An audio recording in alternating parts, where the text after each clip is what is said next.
नमस्कार दोस्तों। स्वागत करते हैं आप सभी का आपके अपने इस यूट्यूब चैनल में।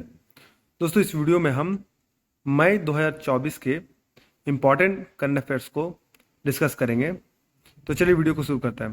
पहला प्रश्न है, हाल ही में नौसेना प्रमुख का पद ग्रहण किया, किसने किया? तो एडमिरल दिनेश कुमार त्रिपाठी ने। महत्वपूर्ण बिंदु को देखते हैं। एडमिरल दिनेश कुमार त्रिपाठी ने 30 अप्रैल 2024 को एडमिरल आर हरि के स्थान पर नौसेना स्टाफ के प्रमुख का पद ग्रहण किया। तो एयर मार्शल विवेक राम चौधरी वर्तमान में वायुसेना प्रमुख है और जनरल मनोज पांडे वर्तमान में थल सेना प्रमुख है। अगला प्रश्न है, भारत में मजदूर दिवस और महाराष्ट्र दिवस कब मनाया जाता है? तो इसका सही आंसर है 1 मई को। इसका इंपॉर्टेंट पॉइंट्स देखते हैं। अंतर्राष्ट्रीय मजदूर दिवस की शुरुआत 19वीं सदी के अंत में संयुक्त राज्य अमेरिका में हुए मजदूर आंदोलन से हुई थी। 1 मई की खास तारीख को 1886 में 8 घंटे के कार्य दिवस के लिए देशव्यापी हड़ताल की याद में चुना गया था। महाराष्ट्र दिवस, जिसे महाराष्ट्र स्थापना दिवस के रूप में भी जाना जाता है, हर साल 1 मई को मनाया जाता है। लोग इस दिन को भाषाई आधार पर भारत में राज्यों के पुनर्गठन के बाद महाराष्ट्र राज्य के गठन की वर्षगांठ के रूप में मनाते हैं। 1960 में 1 मई को महाराष्ट्र राज्य की आधिकारिक तौर पर स्थापना हुई थी और मुंबई इसकी राजधानी बनी। अगला प्रश्न है, आगामी T20 विश्व कप के लिए भारत की 15 सदस्यीय टीम का कप्तान किसे नियुक्त किया गया? तो सही आंसर है रोहित शर्मा। भारतीय क्रिकेट कंट्रोल बोर्ड बीसीसीआई ने 1 जून से यूएसए और वेस्टइंडीज में आगामी T20 विश्व कप की शुरुआत होने वाली है, जिसके लिए भारत की 15 सदस्यीय टीम की घोषणा की गई है। रोहित शर्मा अपनी टीम का नेतृत्व करेंगे, जबकि हार्दिक पांड्या को उपकप्तान बनाया गया। अगला प्रश्न है, supersonic missile of torpedo smart प्रणाली को किस उद्देश्य से डिजाइन किया गया है? तो इसका सही आंसर है पनडुब्बी रोधी युद्ध क्षमताएं। इंपॉर्टेंट पॉइंट्स देते हैं। डीआरडीओ ने 1 मई 2024 को ओडिशा के तट पर डॉक्टर एपीजे अब्दुल कलाम द्वीप से supersonic missile assisted release of torpedo smart प्रणाली का सफल उड़ान परीक्षण किया है। स्मार्ट प्रणाली का लक्ष्य भारतीय नौसेना की पनडुब्बी रोधी युद्ध क्षमताओं को पारंपरिक सीमाओं से परे बढ़ाना है। अगला प्रश्न है, हर साल विश्व प्रेस स्वतंत्रता दिवस कब मनाया जाता है? इसका सही आंसर है 3 मई। संयुक्त राष्ट्र महासभा ने 3 मई को विश्व प्रेस स्वतंत्रता दिवस घोषित किया है। यह दिवस प्रेस की स्वतंत्रता के महत्व के बारे में जागरूकता बढ़ाने और सरकारों को अधिकार का सम्मान करने और बनाए रखने के उनके कर्तव्य की याद दिलाने के लिए मनाया जाता है। यूनेस्को के महासम्मेलन की संस्तुति के बाद दिसंबर 1993 में संयुक्त राष्ट्र महासभा द्वारा विश्व प्रेस स्वतंत्रता दिवस की घोषणा की गई थी। तब से 3 मई को विंडहोक घोषणा की वर्षगांठ को दुनिया भर में विश्व प्रेस स्वतंत्रता दिवस के रूप में मनाया जाता है। ग्रह के लिए प्रेस, पर्यावरण संकट के दौर में पत्रकारिता इस बार की थीम है। अगला प्रश्न, हाल ही में जारी रिपोर्ट के अनुसार विश्व प्रेस स्वतंत्रता सूचकांक 2024 में भारत की रैंकिंग क्या है? तो इसका सही आंसर है 159। एक अंतर्राष्ट्रीय गैर लाभकारी संगठन रिपोर्टर्स विदाउट बॉर्डर द्वारा जारी नवीनतम वार्षिक विश्व प्रेस स्वतंत्रता सूचकांक में भारत 180 देशों में 159वें स्थान पर है। इससे पहले 2023 में भारत 161वें स्थान पर था। 2024 में भारत का स्कोर पिछले वर्ष की तुलना में 36.62 से गिरकर 31.28 हो गया है। नॉर्वे इस रैंकिंग में शीर्ष पर है और इटरिया सूची में सबसे नीचे है। अब टॉप 3 कंट्रीज को देख सकते हैं, नॉर्वे, डेनमार्क, स्वीडन, और लास्ट की 3 कंट्री अफगानिस्तान, सीरिया और इटरिया। अगला प्रश्न है, माउंट रुआंग ज्वालामुखी का विस्फोट स्थान क्या है? जिसका सही आंसर है उत्तरी Sulawesi, Indonesia. Mount Ruang 725 metre 2400 foot ऊंचा ज्वालामुखी है, जो इंडोनेशिया को उत्तरी सुलावेसी में रुआंग द्वीप पर स्थित है। यह देश के लगभग 130 सक्रिय ज्वालामुखियों में से एक है। अगला प्रश्न है, अंतर्राष्ट्रीय सूर्य दिवस कब मनाया जाता है? इसका सही आंसर 3 मई को। भारत सरकार हरित ग्रह के लिए सौर ऊर्जा के लाभों पर प्रकाश डालते हुए 3 मई 2024 को अंतर्राष्ट्रीय सूर्य दिवस मनाती है।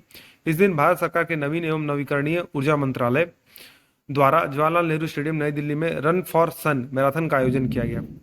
अगला प्रश्न है, जीएसटी अपीलीय न्यायीकरण यानी जीएसटीएटी के पहले अध्यक्ष कौन बना है? जिसका सही आंसर है न्यायमूर्ति सेवानिवृत्त संजय कुमार मिश्रा।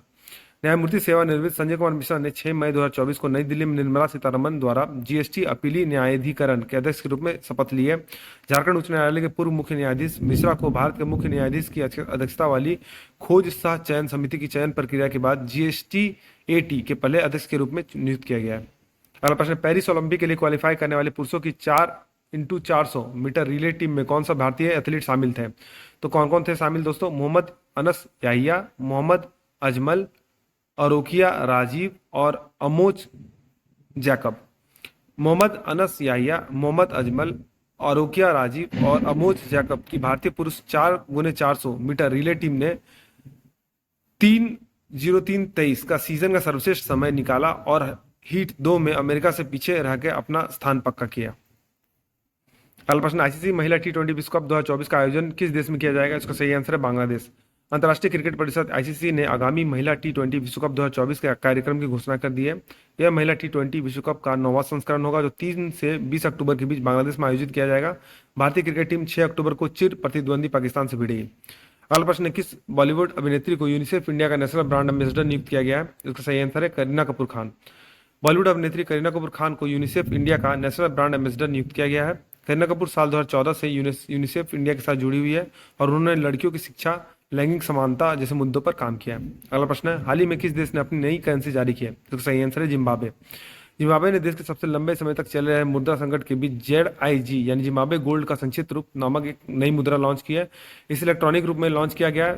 साल 2009 के बाद यह छठा मौका है जब देश में नई मुद्रा लॉन्च की गई है। जिम्बाब्वे एक दक्षिण अफ्रीकी देश है, इसकी राजधानी हरारे है। अगला प्रश्न है, एनपीसीआई इंटरनेशनल पेमेंट्स लिमिटेड ने यूपीआई जैसी सेवाओं के लिए किस अफ्रीकी देश के साथ समझौता किया है? तो सही आंसर है Namibia. National payments corporation of India NPCI की अंतर्राष्ट्रीय शाखा एनपीसीआई इंटरनेशनल पेमेंट्स लिमिटेड ने यूपीआई जैसी तत्काल भुगतान प्रणाली विकसित करने के लिए बैंक ऑफ नामीबिया के साथ एक समझौता किया है। यह समझौता नामीबिया में डिजिटल पेमेंट को बढ़ावा देने के लिए किया गया है। अगला प्रश्न है, ग्लोबल इलेक्ट्रिसिटी रिव्यू 2024 के अनुसार कौन सा देश 2023 में जापान को पछाड़कर दुनिया के तीसरा सबसे बड़ा सौर ऊर्जा जनरेटर बन गया है? इसका सही आंसर है भारत। एम्बर रिपोर्ट के अनुसार भारत 2023 में जापान को पिछाड़कर दुनिया का तीसरा सबसे बड़ा सौर ऊर्जा जनरेटर बन गया है। ग्लोबल इलेक्ट्रिसिटी रिव्यू 2024 को बिजली उत्पादन पर दुनिया के पहले खुले डेटा सेट के साथ जारी किया गया है, जिसमें 92% वैश्विक बिजली मांग का प्रतिनिधित्व करने वाले 80 देशों में शामिल किया गया है। अगला प्रश्न, भारतीय तटरक्षक आईसीजी यानी इंडियन कोस्टल गार्ड के ने स्वदेशी समुद्री ग्रेड स्टील की आपूर्ति के लिए किस निजी कंपनी के साथ साझेदारी की है? तो इसका सही आंसर है जिंदल स्टील एंड पावर। भारतीय तटरक्षक आईसीजी और Jindal steel and power JSPL ने जहाज निर्माण में स्वदेशी सामग्री बढ़ाने के लिए 7 मई को नई दिल्ली में एक समझौता ज्ञापन एमओयू पर हस्ताक्षर किए। विशेष रूप से स्वदेशी समुद्री ग्रेड स्टील की आपूर्ति बढ़ाने पर ध्यान केंद्रित किया है। विश्व रेड क्रॉस और रेड क्रिसेंट दिवस के लिए 8 मई की तारीख को क्यों चुनी गई है? तो यह हेनरी ड्यूनेंट का जन्मदिन है। यह तारीख इसलिए चुनी गई क्योंकि यह रेड क्रॉस की अंतर्राष्ट्रीय समिति के संस्थापक हेनरी ड्यूनेंट की जयंती है। अगला प्रश्न, भारतीय रिजर्व बैंक के लेखांकन वर्ष 2023-24 के लिए केंद्र सरकार को अधिशेष के रूप में कितनी राशि हस्तांतरित करने की मंजूरी दी है? इसका सही आंसर है 2.11 लाख करोड़ रुपए। भारतीय रिजर्व बैंक ने लेखा वर्ष 2023-24 के लिए केंद्र सरकार को अधिशेष के रूप में 2,10,874 करोड़ रुपए हस्तांतरित करने को मंजूरी दी है। यह निर्णय 22 मई 2024 को मुंबई में आरबीआई के केंद्रीय निदेशक मंडल की 608वीं बैठक के दौरान किया गया। अगला प्रश्न, आतंकवाद विरोधी दिवस किस पूर्व भारतीय प्रधानमंत्री की पुण्यतिथि है? तो इसका सही आंसर राजीव गांधी। आतंकवाद विरोधी दिवस पूर्व प्रधानमंत्री राजीव गांधी की पुण्यतिथि का प्रतीक है, जिनकी 21 मार्च 1991 को श्री पेरम्बदुर गांव चेन्नई के पास Liberation Tigers of Tamil Eelam LTTE के आत्मघाती हमलावर द्वारा हत्या कर दी गई थी। इस तरह आतंकवाद विरोधी दिवस 21 मई को मनाया जाता है। अगला प्रश्न है, अंतर्राष्ट्रीय जैव विविधता दिवस इंटरनेशनल बायोडाइवर्सिटी डे कब मनाया जाता है? तो इसका सही आंसर है 22 मई को। अंतर्राष्ट्रीय जैव विविधता दिवस IDB प्रतिवर्ष 22 मई को मनाया जाता है। यह 22 मई 1992 को जैविक विविधता पर कन्वेंशन या CBD को अपनाने की याद में दिलाता है। 2024 की थीम है योजना का हिस्सा बने, be part of the plan. दोस्तों, इस तरह के जो थीम वाले क्वेश्चन होते हैं बहुत इंपॉर्टेंट होते हैं, तो इनका थीम आप याद रखिएगा। तो मॉन्ट्रियल वैश्विक जैव विविधता फ्रेमवर्क के लिए वैश्विक समर्थन का आग्रह करती है। अगला प्रश्न है, विश्व आर्थिक मंच वर्ल्ड इकोनॉमिक फोरम द्वारा प्रकाशित विश्व आर्थिक मंच की यात्रा एवं पर्यटन विकास सूचकांक 2024 में भारत की रैंक क्या है? इसका सही आंसर 39वां। यात्रा और पर्यटन विकास सूचकांक 2024 21 मई 2024 को विश्व आर्थिक मंच द्वारा प्रकाशित किया गया है। TTDI 2024 पर भारत की रैंकिंग सुधरकर 39वें स्थान पर पहुंच गई है, जो दक्षिण एशिया और निम्न मध्यम आय वाली अर्थव्यवस्थाओं में सबसे अधिक है। अगला प्रश्न है, मई 2024 में किस घटना के कारण ईरानी राष्ट्रपति इब्राहिम राइसी की मृत्यु हो गई है? इसका सही आंसर है हेलीकॉप्टर दुर्घटना। 20 मई 2024 को अजरबैजान की सीमा के पास एक हेलीकॉप्टर की दुर्घटना में ईरानी राष्ट्रपति इब्राहिम राइसी की मौत हो गई है। अगला प्रश्न, पहले भारतीय अंतरिक्ष पर्यटक के रूप में किसने इतिहास रचा है? तो इसका सही आंसर है गोपी थोटाकुरा। आंध्र प्रदेश के गोपी थोटाकुरा ब्लू ओरिजिन के NS-25 मिशन पर अंतरिक्ष में जाने वाले पहले भारतीय अंतरिक्ष पर्यटक और दूसरे भारतीय बने। अगला प्रश्न है, किस निर्देशक की फिल्म मंथन 18 मई 2024 को कांस फिल्म फेस्टिवल में प्रदर्शित होने वाली है? तो इसका सही आंसर है श्याम बेनेगल। वर्गीज कुरियन के दुग्ध सहकारी आंदोलन से प्रेरित निर्देशक श्याम बेनेगल की फिल्म मंथन 18 मई 2024 को कांस फिल्म फेस्टिवल में प्रदर्शित की जाएगी। अगला प्रश्न है, सुनील छेत्री ने अंतर्राष्ट्रीय फुटबॉल से संन्यास की घोषणा कब की है? तो इसका सही आंसर है 6 जून 2024 को कुवैत के खिलाफ मैच के बाद। भारतीय फुटबॉल के दिग्गज और वर्तमान राष्ट्रीय टीम के कप्तान सुनील छेत्री ने अपनी सेवानिवृत्ति की घोषणा की है। उनका फाइनल मैच 6 जून को कोलकाता के सॉल्ट लेक स्टेडियम में कुवैत के खिलाफ होगा। अगला प्रश्न, हम विश्व दूरसंचार और सूचना सोसाइटी दिवस कब मनाते हैं? तो इसका सही आंसर है 17 मई। विश्व दूरसंचार दिवस ITU की स्थापना यानी इंटरनेशनल टेलीकॉम यूनियन की स्थापना और 1865 में पहले अंतर्राष्ट्रीय टेलीग्राफ कन्वेंशन पर हस्ताक्षर करने के उपलक्ष्य में 1969 से हर साल 17 मई को मनाया जाता है। विश्व सूचना समाज दिवस नवंबर 2005 में सूचना समाज पर विश्व शिखर सम्मेलन के बाद स्थापित किया गया। संयुक्त राष्ट्र महासभा ने ICT के महत्व को और WSIS द्वारा उठाए गए संबंधित मुद्दों पर ध्यान केंद्रित करते हुए मार्च 2006 में 17 मई को विश्व सूचना समाज दिवस के रूप में घोषित किया। अगला प्रश्न, इंडिया स्किल 2024 का आयोजन कहाँ किया जा रहा है? तो उसका सही आंसर है नई दिल्ली। भारत की सबसे बड़ी कौशल प्रतियोगिता इंडिया स्किल 2024 15 मई 2024 को नई दिल्ली से शुरू हुई है। विजेता सितंबर में लियोन फ्रांस में विश्व कौशल प्रतियोगिता की तैयारी के लिए शीर्ष उद्योग प्रशिक्षकों के साथ प्रशिक्षण लेंगे। अगला प्रश्न, मातृ दिवस कब मनाया जाता है? जिसका सही आंसर है मई में दूसरा रविवार। मातृ दिवस दुनिया भर में के विभिन्न देशों में माताओं और मातृतुल्यों को सम्मानित करने के लिए मनाया जाने वाला एक विशेष अवसर है। संयुक्त राष्ट्र अमेरिका में मातृ दिवस मई के दूसरे रविवार को मनाया जाता है। इस वर्ष मातृ दिवस 12 मई को मनाया जाएगा। अगला प्रश्न है, मई 2024 में किस भारतीय शतरंज खिलाड़ी ने सुपर बेट रैपिड और ब्लिट्ज शतरंज टूर्नामेंट में विश्व के नंबर 1 मैग्नस कार्लसन को हराया? तो इसका सही आंसर है आर प्रज्ञानंद। भारतीय शतरंज खिलाड़ी आर प्रज्ञानंद ने 11 मई 2024 को दुनिया के नंबर 1 खिलाड़ी मैग्नस कार्लसन को हराया था। अगला प्रश्न, 10 मई 2024 को पृथ्वी पर आए शक्तिशाली सौर तूफान का कारण क्या था? तो इसका सही answer coronal mass injection CMI। 10 मई की रात को एक असामान्य रूप से शक्तिशाली सौर तूफान पृथ्वी से टकराया, जिससे ऑस्ट्रेलिया से लेकर ब्रिटेन तक आकाशीय रोशनी दिखाई देने लगी। सौर तूफान पृथ्वी के संचार नेटवर्क, उपग्रहों और बिजली घरों में संभावित बाधाओं का खतरा पैदा करता है, क्योंकि यह सप्ताहांत तक जारी रहेगा। अगला प्रश्न, 2024 पेरिस ओलंपिक के लिए क्वालिफाई करने वाले पहले पुरुष पहलवान कौन है? तो इसका सही आंसर है अमन सहरावत। भारतीय पहलवान अमन सहरावत 2024 पेरिस ओलंपिक के लिए क्वालिफाई करने के लिए वाले पहले भारतीय पुरुष पहलवान बन गए हैं। अमन सहरावत ने इस्तांबुल तुर्की में विश्व कुश्ती ओलंपिक क्वालिफायर में पुरुषों की 57 किलोग्राम फ्री स्टाइल वर्ग में पेरिस कोटा हासिल किया है। अगला प्रश्न है, शाहिद बेहेश्ती बंदरगाह कहाँ स्थित है? तो इसका सही आंसर है ईरान के चबहार में। भारत और ईरान ने सहयोग बढ़ाने और चबहार बंदरगाह को क्षेत्रीय व्यापार ट्रांस और नियंत्रण केंद्र बनाने के लिए शाहिद बेहेश्ती बंदरगाह टर्मिनल के संचालन के लिए एक अनुबंध पर हस्ताक्षर किए हैं। चबहार बंदरगाह ईरान के सिस्तान बलूचिस्तान प्रांत में स्थित है और भारत, ईरान, अफगानिस्तान और मध्य एशिया के बीच एक छोटा व्यापार मार्ग प्रदान करता है। अगला प्रश्न, मेघालय के उमरोई में 13 मई से 26 मई तक संयुक्त सैन्य अभ्यास शक्ति के 7वें संस्करण में भारतीय सेना के साथ किस देश की टुकड़ी भाग ले रही है? इसका सही आंसर है फ्रांस। भारत फ्रांस संयुक्त सैन्य अभ्यास शक्ति का 7वां संस्करण 13 मई को उमरोई मेघालय में शुरू हुआ और 26 मई तक चलेगा।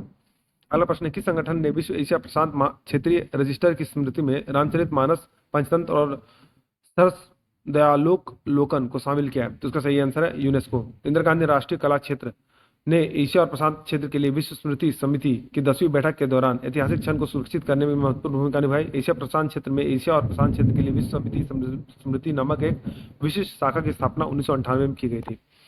अगला प्रश्न, 1924 के ग्रीष्मकालीन ओलंपिक खेल किस शहर में आयोजित किए गए थे, जहां सभी क्षेत्रों के प्रतिनिधित्व के साथ पहला अंतर्राष्ट्रीय फुटबॉल टूर्नामेंट हुआ था? जिसका सही आंसर है पेरिस। वर्ष 2024 पेरिस में 1924 के ग्रीष्मकालीन ओलंपिक खेलों के दौरान पहले अंतर्राष्ट्रीय फुटबॉल टूर्नामेंट की 100वीं वर्षगांठ है। अगला प्रश्न, संयुक्त राष्ट्र महासभा द्वारा किस दिवस को विश्व फुटबॉल दिवस के रूप में घोषित किया गया? तो सही आंसर है 25 मई। संयुक्त राष्ट्र महासभा ने 25 मई को विश्व फुटबॉल दिवस के रूप में घोषित किया है। यह उद्घोषणा न्यूयॉर्क में महासभा की 80वीं पूर्ण बैठक के दौरान हुई। 25 मई को फुटबॉल की वैश्विक पहुंच और वाणिज्य, शांति और कूटनीति सहित विभिन्न क्षेत्रों में इसके प्रभाव को स्वीकार करने तथा यह मान्यता देने के लिए घोषित किया गया है कि फुटबॉल सहयोग के लिए जगह बनाता है। अगला प्रश्न है, विश्व महिला एकल टेबल टेनिस रैंकिंग में शीर्ष 25 में जगह बनाने वाली पहली भारतीय महिला कौन बनी है? तो इसका सही आंसर मनिका बत्रा। मनिका बत्रा विश्व महिला एकल टेबल टेनिस शीर्ष में 25 जगह में बनाने में पहली भारतीय महिला बनी है। अगला प्रश्न है, मई 2024 में विश्व रैपिड एवं ब्लिट्ज पोलैंड शतरंज टूर्नामेंट किसने जीता है? पोलैंड शतरंज टूर्नामेंट तो मैग्नस कार्लसन ने 12 मई 2024 को लगातार सभी 9 अन्य खिलाड़ियों को हराकर वर्ल्ड रैपिड और ब्लिट्ज पोलैंड प्रतियोगिता में जीत हासिल की है। अगला प्रश्न, बुद्ध पूर्णिमा किस दिन मनाई जाती है? तो इसका सही आंसर है वैशाख में पूर्णिमा का दिन। बुद्ध पूर्णिमा या बुद्ध जयंती या वैशाख हिंदू कैलेंडर माह वैशाख की पहली पूर्णिमा को मनाया जाता है। एक वार्षिक उत्सव है। यह महत्वपूर्ण दिन भगवान गौतम बुद्ध के जन्म की याद में मनाया जाता है, जिनका जन्म 1563 ईसा पूर्व में आसपास लुम्बिनी वर्तमान नेपाल में राजकुमार सिद्धार्थ गौतम के रूप में हुआ था। अगला प्रश्न है, तीसरी बार अंतरिक्ष में उड़ान भरने वाले भारतीय मूल के अंतरिक्ष यात्री का नाम क्या है? तो इसका सही आंसर सुनीता विलियम्स। भारतीय मूल के अंतरिक्ष यात्री सुनीता विलियम्स तीसरी बार अंतरिक्ष में उड़ान भरने के लिए तैयार है। वो बोइंग के स्टार लाइनर का संचालन करेगी, जो कंपनी के लिए पहला चालक दल वाला अंतरिक्ष यान है। बोइंग स्टार लाइनर विलियम्स और बुच विल्मोर को अंतर्राष्ट्रीय अंतरिक्ष स्टेशन ले जाएगा। अगला प्रश्न, थाईलैंड ओपन 2024 बैडमिंटन टूर्नामेंट में पुरुष युगल का खिताब किसने जीता है? तो इसका सही आंसर है सात्विक साईराज रंकीरेड्डी और चिराग शेट्टी। सात्विक साईराज रंकीरेड्डी और चिराग शेट्टी ने 19 मई 2024 को थाईलैंड ओपन बैडमिंटन टूर्नामेंट में पुरुष युगल का खिताब जीता है। उन्होंने फाइनल में चेन बो यांग और लिू यी की चीनी जोड़ी को 21-15, 21-15 से हराया। अगला प्रश्न है, एलोर्डा कप 2024 में महिलाओं की 52 किलोग्राम की वर्ग की मुक्केबाजी में स्वर्ण पदक किसने जीता है? तो इसका सही आंसर निखत जरीन। निखत जरीन ने महिलाओं के 52 किलोग्राम वर्ग में कजाकिस्तान की जजीरा उरागबायेवा को 5-0 से हराकर जीत हासिल की। अगला प्रश्न है, एलोर्डा कप 2024 में महिलाओं की 48 ग्राम विश्व वर्ग की मुक्केबाजी में स्वर्ण पदक किसने जीता है? तो इसका सही आंसर है मीनाक्षी ने। मीनाक्षी ने महिलाओं के 48 किलोग्राम वर्ग में उज्बेकिस्तान की रहमोनोवा सिदाहोन को 4-1 से हराकर जीत हासिल की। अगला प्रश्न है, विश्व मधुमक्खी दिवस कब मनाया था? इसका सही आंसर है 20 मई को। मधुमक्खियों और अन्य परागकणों के महत्व के बारे में जागरूकता बढ़ाने के लिए 20 मई को विश्व मधुमक्खी दिवस मनाया था। अगला प्रश्न है, हाल ही में कृत्रिम बुद्धिमत्ता यानी आर्टिफिशियल इंटेलिजेंस ग्लोबल फोरम कहाँ खोला गया? तो इसका सही आंसर है सियोल में। दक्षिण कोरिया के प्रधानमंत्री हान डक सू ने सियोल में आर्टिफिशियल इंटेलिजेंस ग्लोबल फोरम के उद्घाटन के अवसर पर कहा कि आर्टिफिशियल इंटेलिजेंस के उपयोग में सुरक्षा एक प्राथमिकता है। एक दिवसीय वैश्विक फोरम का आयोजन दूसरे AI वैश्विक शिखर सम्मेलन के साथ किया जा रहा है, जो 2 दिवसीय कार्यक्रम है। अगला प्रश्न, हाल ही में जारी ब्लूमबर्ग बिलियनियर्स इंडेक्स में कौन शीर्ष पर है? तो उसका सही आंसर है बर्नार्ड अर्नॉल्ट। इस सूची में सबसे आगे LVMH के संस्थापक और मुख्य कार्यकारी अधिकारी बर्नार्ड अर्नॉल्ट है, जिसकी कुल संपत्ति $222 बिलियन है। वे अपनी अधिकांश संपत्ति दुनिया की सबसे बड़ी लग्जरी गुड निर्माता कंपनी में अपनी हिस्सेदारी से प्राप्त करते हैं। अगला प्रश्न, हाल ही में कांस रेड कार्पेट पर पहली भारतीय पेजेंट डायरेक्टर कौन बनी है? तो इसका सही आंसर है उर्मिमाला बरुआ। अगला प्रश्न, हाल ही में भारत की एकता भयान ने विश्व पैरा एथलेटिक चैंपियनशिप में कौन सा पदक जीता है? तो इसका सही आंसर है स्वर्ण। भारत की एकता भयान ने यहाँ विश्व पैरा एथलेटिक चैंपियनशिप में महिलाओं की F51 क्लब थ्रो स्पर्धा में 20.12 मीटर की सत्र के सर्वश्रेष्ठ प्रदर्शन के साथ स्वर्ण पदक हासिल किया। अगला प्रश्न, हाल ही में किस राज्य ने आपदा प्रबंधन के लिए disaster reporting and information management system यानी DRIMS के प्लेटफॉर्म का अनावरण किया? तो उसका सही आंसर है असम। दोस्तों, असम से जुड़ी अन्य महत्वपूर्ण खबरें देखते हैं। तो पहला है, असम के जोरहाट में प्रधानमंत्री ने लाचित बोरफुकन की 125 फीट ऊंची प्रतिमा का अनावरण किया है। प्रधानमंत्री मोदी ने असम और अरुणाचल प्रदेश को जोड़ने वाली सेला टनल का उद्घाटन किया है। प्रधानमंत्री मोदी ने गुवाहाटी में खेलो इंडिया यूनिवर्सिटी गेम्स अष्टलक्ष्मी के 4थे संस्करण का उद्घाटन किया है और काजी नींबू को असम के राजकीय फल के रूप में मान्यता दी गई है। अगला प्रश्न है, 77वें कांस फिल्म फेस्टिवल यानी फिल्म महोत्सव में सर्वश्रेष्ठ अभिनेत्री का पुरस्कार जीतने वाली पहली भारतीय कौन बनी है? उसका सही आंसर है अनुसुईया सेनगुप्ता। अभिनेत्री अनुसुईया सेनगुप्ता 26 मई 2024 को फ्रांस में 77वें कांस फिल्म महोत्सव में सर्वश्रेष्ठ अभिनेत्री का पुरस्कार जीतने वाली पहली भारतीय बनी है। उन्हें बल्गेरियाई उत्सव के 77वें संस्करण में अनसर्टेन रिगार्ड के अनुभाग में फिल्म निर्माता कॉन्स्टेंटिन बोजानोवा द्वारा लिखित और निर्देशित द शेमलेस में उनकी आकर्षक प्रदर्शन के लिए पुरस्कार मिला है। अगला प्रश्न है, कान फिल्म महोत्सव में ग्रांड प्रिक्स पुरस्कार जीतने वाले पहले भारतीय फिल्म निर्माता कौन बने हैं? उसका सही आंसर है पायल कपाड़िया। फिल्म निर्माता पायल कपाड़िया कांस फिल्म फेस्टिवल 2024 में ग्रांड प्रिक्स पुरस्कार जीतने वाली पहली भारतीय महिला निर्माता बनी है। कपाड़िया की film all B imagine is light ने ग्रांड प्रिक्स जीता है, जो पाल्मे डी और के बाद दूसरा सबसे प्रतिष्ठित पुरस्कार था, जो अनोरा के लिए अमेरिकी निर्देशक सीन बेकर को पुरस्कार दिया गया। 26 मई 2024 को ताशकंद उज्बेकिस्तान में एशियाई चैंपियनशिप में स्वर्ण पदक जीतने वाले भारत के पहले जिम्नास्ट कौन बने? तो इसका सही आंसर है दीपा कर्माकर। दीपा कर्माकर ने 26 मई 2024 को ताशकंद उज्बेकिस्तान में एशियाई जिम्नास्टिक चैंपियनशिप में भारत के लिए पहला स्वर्ण पदक जीता है। उन्होंने महिलाओं के पोल वॉल्ट फाइनल में 13.566 के औसत स्कोर के साथ स्वर्ण पदक हासिल किया। अगला प्रश्न, सरकार ने थल सेना के प्रमुख के लिए 30 जून 2024 तक के 1 महीने के विस्तार को मंजूरी दी है। इस सेना के प्रमुख का नाम क्या है? तो इसका सही आंसर है जनरल मनोज पांडे। कैबिनेट की नियुक्ति समिति ने थल सेना अध्यक्ष जनरल मनोज पांडे के लिए 1 महीने के विस्तार को मंजूरी दी है।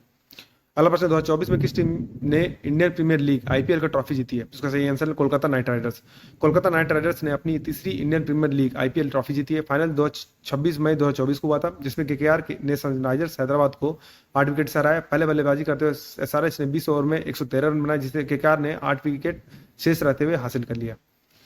भारत का पहला क्वांटम डायमंड माइक्रोचिप इमेजर विकसित करने के लिए किन दो संगठनों ने साझेदारी की है? तो इसका सही आंसर है टाटा कंसल्टेंसी सर्विसेज यानी टीसीएस और आईआईटी बम्बई ने।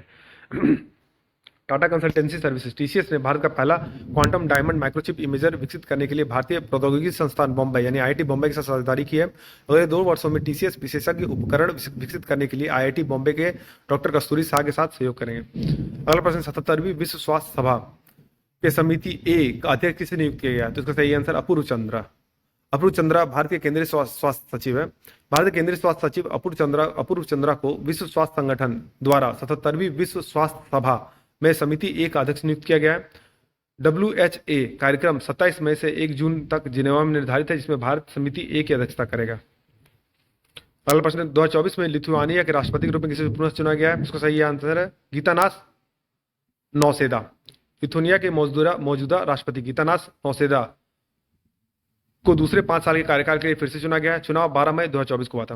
अगला प्रश्न आईपीएल 2024 में सर्वाधिक रन बनाने के लिए किस खिलाड़ी ने ऑरेंज कैप और सर्वाधिक विकेट लेने पर पर्पल कैप किसने जीता है? जिसका सही आंसर विराट कोहली और हर्षल पटेल।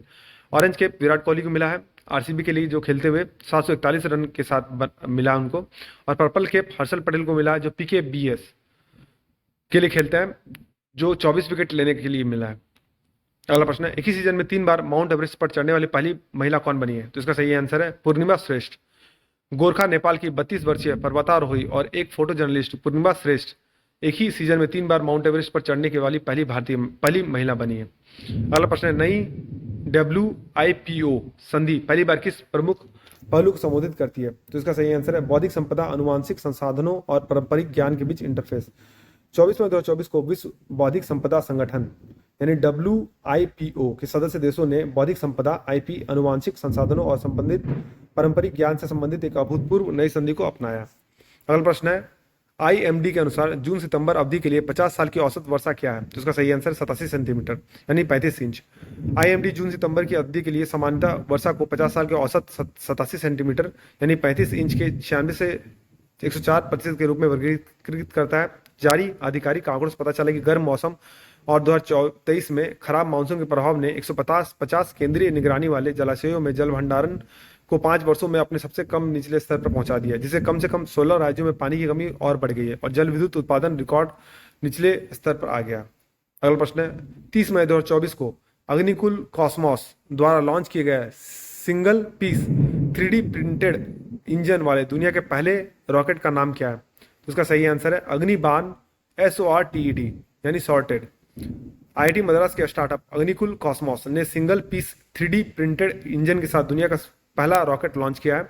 इसे 30 मई 2024 को सुबह 7:15 को बजे आंध्र प्रदेश के श्रीहरिकोटा में अग्निकुल द्वारा स्थापित भारत के पहले निजी तौर पर विकसित लॉन्च पैड धनुष से लॉन्च किया गया था।